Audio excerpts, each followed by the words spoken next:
Hey everyone, स्वागत है आप सभी का फिर से इस नए वीडियो में। और आज के वीडियो में हम 12 क्लास की एनसीईआरटी ज्योग्राफी का पार्ट 1 देखने वाले हैं कि कैसे इसका हैंड रिटन नोट्स बना है।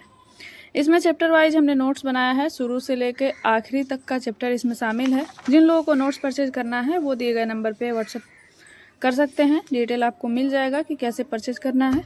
जो लोग परचेज नहीं कर सकते वो यहाँ से देख के अपना नोट्स बना सकते हैं।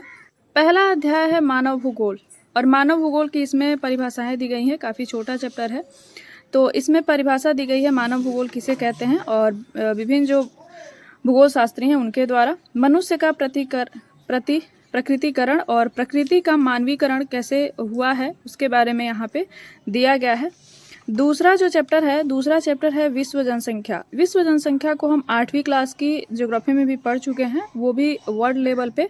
तो जो चीज़ें वहाँ पे हमने नोट किया है उसको हमने यहाँ पे छोड़ दिया है, क्योंकि एक ही चीज़ को 2 बार लिखने का और पेज भरने का कोई फ़ायदा नहीं है। इसलिए जिन 8वीं क्लास को पढ़ के आपका जो बेसिक है वो क्लियर हो जाएगा और यहाँ पे आपको उससे आगे की चीज़ें मिलेंगी। तो ये जनसंख्या संगठन जो विश्व की जनसंख्या है उसके बारे में यहाँ पे बताया गया है दूसरे चैप्टर में। और तीसरे चैप्टर में है जनसंख्या संगठन। अब चूंकि वहाँ पे भी जनसंख्या के बारे में हम लोग बात कर चुके हैं, काफ़ी चीज़ें वहाँ क्लियर हो चुकी हैं, इसलिए यहाँ पे हमने उन्हीं चीज़ों को लिखा है जो उसमें नहीं है, यानी कि 8वीं क्लास की ज्योग्राफी में नहीं है। यहाँ पे प्राकृतिक लाभ बनाम सामाजिक हानि के बारे में बहुत ही डिटेल में दिया गया है, जिसके बारे में हमने यहाँ पे नोट किया है। और उसके बाद जो है वृद्धि होती जो जनसंख्या है उसके बारे में और कार्यशील जनसंख्या के बारे में यहाँ पे बताया गया है डिटेल में, तो उसके बारे में यहाँ पे देखिएगा आप।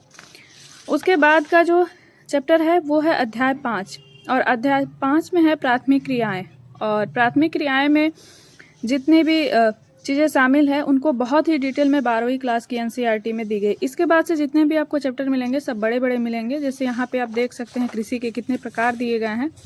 उसके बाद है सहकारी कृषि, सामूहिक कृषि, और भी जो उसके बाद खनन भी प्राथमिक क्रिया में आता है। तो कितने प्रकार के खनन होते हैं, अभी तक हमने पढ़ा था खनन जो है वो कूपकी खनन के तहत होते हैं और विवृत खनन के तहत होते हैं, लेकिन यहाँ पे खनन के प्रकार भी दिए गए हैं।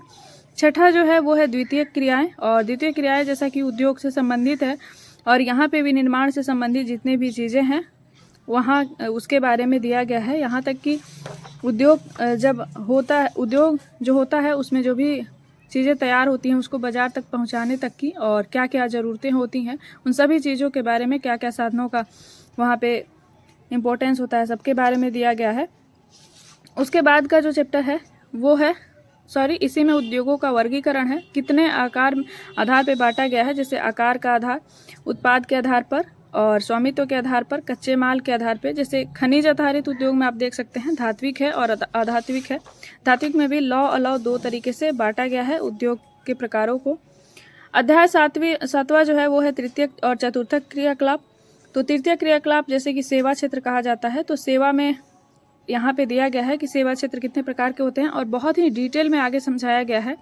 चतुर्थ और पंचम क्रियाकलाप भी दिए गए हैं, और तृतीयक में व्यापार एवं वाणिज्य, परिवहन, संचार और जो भी सेवाएं हैं उनके बारे में यहाँ पे बात की गई है। आगे देखिए कितने डिटेल में इनको बताया गया है कि व्यापार और वाणिज्य को आप देखेंगे कितने प्रकार के होते हैं, फुटकर, थोक, उपभोक्ता, विभागीय भंडार, श्रृंखला भंडार, और भी यहाँ पे जितने प्रकार हैं सबके बारे में यहाँ पे दिया गया है इस बुक में।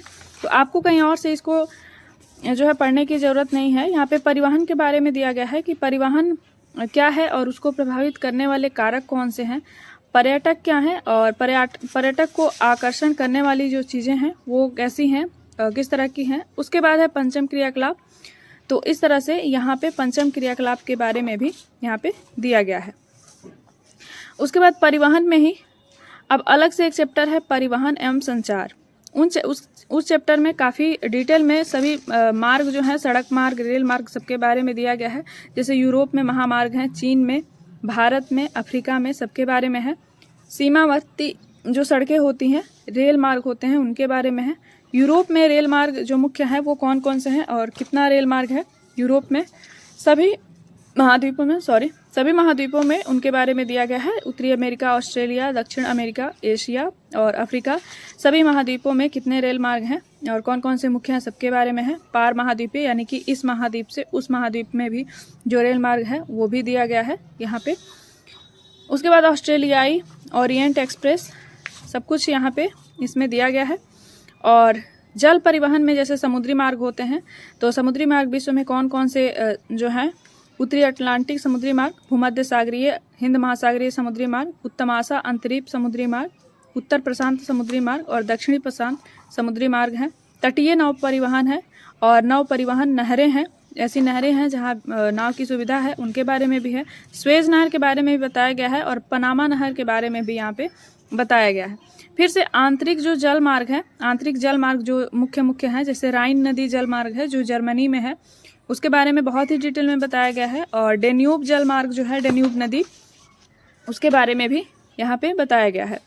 तो बृहद झीलें जो है उनके बारे में है। मिसिसिपी जल मार्ग है। वायु परिवहन में फिर हम देखते हैं कि अंतर महाद्वीपीय वायु मार्ग, पाइपलाइन के बारे में भी यहाँ पे बताया गया है। अब बात आती है व्यापार की। 9वां चैप्टर जो है वो व्यापार के बारे में बताया गया है, अंतर्राष्ट्रीय व्यापार के बारे में। अंतर्राष्ट्रीय और राष्ट्रीय दोनों प्रकार की यहाँ पे व्यापार के बारे में बताया गया है। अंतर्राष्ट्रीय व्यापार का इतिहास क्या रहा है उसके बारे में थोड़ी सी चर्चा की गई है। फिर अंतर्राष्ट्रीय व्यापार के आधार बताए गए हैं कि किस किस आधार पे अंतर्राष्ट्रीय व्यापार जो है हो रहा है। और व्यापार संतुलन क्या है, जैसे ऋणात्मक और धनात्मक 2 प्रकार का होता है, उसके बारे में है। अंतर्राष्ट्रीय व्यापार के प्रकार कौन कौन से हैं उसके बारे में यहाँ पे दिया गया है। और विश्व व्यापार संगठन जो है WTO, उसके क्या क्या प्रावधान है, कब उसकी स्थापना हुई और उसका कार्य क्या है, उसका उद्देश्य क्या है, उसके बारे में यहाँ पे दिया गया है। उसके बाद यहाँ पे कुछ बंदरगाहों के बारे में दिया गया है कि कितने प्रकार के बंदरगाह होते हैं और किस आधार पे, जैसे कि यहाँ पे अवस्थिति के आधार पर कौन से बंदरगाह होते हैं, विशिष्टीकृत कार्यकलापों के आधार पे जो बंदरगाह होते हैं वो कौन कौन से होते हैं उनके बारे में, जैसे तेल बंदरगाह, मार्ग जो पत्तन है वो है, पैकेट स्टेशन, आंत्रपो पत्तन, ये सारी चीज़ें जो हैं यहाँ पे दी गई हैं। कुछ प्रमुख प्रादेशिक व्यापार समूह हैं जो कुछ देशों ने मिलकर बनाया है, जैसे आसियान है और एशियन है और CIS है, नाफ्टा है, साफ्टा है, ये सभी जो समूह हैं उनके बारे में है। लास्ट चैप्टर जो है इस किताब का वो है मानव बस्ती, जो अध्याय 10 है और उसके बारे में यहाँ पे सबसे पहले उपनगरीकरण के बारे में बताया गया है। फिर बताया गया है बस्तियाँ कितने प्रकार की होती हैं और उनके प्रतिरूप क्या हैं, जैसे ग्रामीण बस्तियों को प्रभावित करने वाले कौन कौन से कारक हैं उनके बारे में है। ग्रामीण बस्तियों के प्रारूप किस तरह के होते हैं, किस तरह के ग्रामीण बस्तियाँ जो हैं वो बनाई जाती हैं, उनके प्रारूप कौन से हैं उनके बारे में यहाँ पे बताया गया है। और फिर आकृति के आधार पर बस्तियाँ कितनी प्रकार की होती हैं, कितनी आकृतियों की होती हैं। फिर ग्रामीण बस्तियों की जो समस्याएं हैं वो क्या हैं उनके बारे में लास्ट में बताया गया है। और उसके बाद शुरू होता है नगरीय बस्तियाँ, जनसंख्या का आकार क्या है, विभिन्न देशों में जो आकार है अलग अलग है, तो हमारे भारत में क्या है इसको हम जरूर देखेंगे। और व्यावसायिक जो है संरचना कैसी है, प्रशासन कैसा है। उसके बाद नगरों में प्रशासनिक नगर होता है, व्यापारिक एवं व्यावसायिक नगर होता है, सांस्कृतिक नगर होता है, इन सब नगरों के बारे में यहाँ पे बताया गया है। उसके बाद नगर बस्तियों के प्रकार बताए गए हैं, जिस तरह से ग्रामीण बस्तियों के प्रकार बताए गए हैं। और विश्व नगरी किसे कहते हैं, मिलियन सिटी किसे कहते हैं, मेगा सिटी का वितरण कैसे हुआ है और एक स्वस्थ शहर कैसा होना चाहिए और नगरीय रणनीति की बात यहाँ पे की गई है। तो इस तरह से ये है 12वीं क्लास की जो पार्ट 1 वाली बुक है उसका ये नोट्स। अगले वीडियो में हम पार्ट 2 को देखेंगे कि पार्ट 2 का नोट्स हमने कैसे तैयार किया है। तो मिलते हैं अगले वीडियो में, धन्यवाद।